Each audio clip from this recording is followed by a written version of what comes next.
Well, a member of Parliament's Committee on Communications, Sam George, has described the introduction of the E-Levy as obnoxious and a setback to the country's efforts towards digitalization. He spoke on TV3 on the Road Minister's decision to also suspend the collection of road tolls across the country.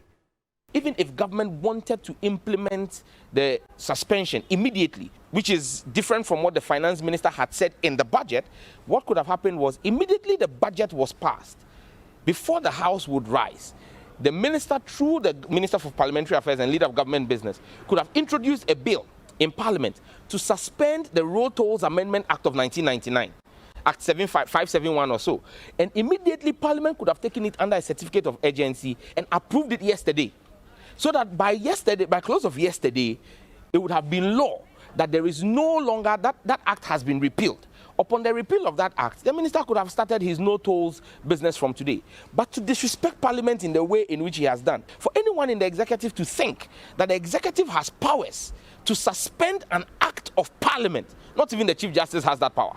Sam George, also a member of Parliament's Communications Committee, said the introduction of the E-Levy was not only obnoxious, but also a setback to the country's effort towards digitalization. We must have a greater outcry against it, because this goes to the fundamentals of what you call the digital economy.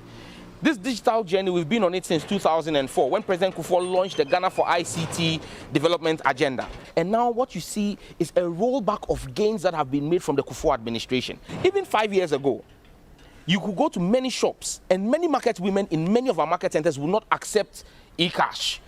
It has taken a lot of sensitization, a lot of work, millions of Ghana cedis invested by the telcos in accepting this payment platform. And this is a government that says they're introducing an e-currency, ECD.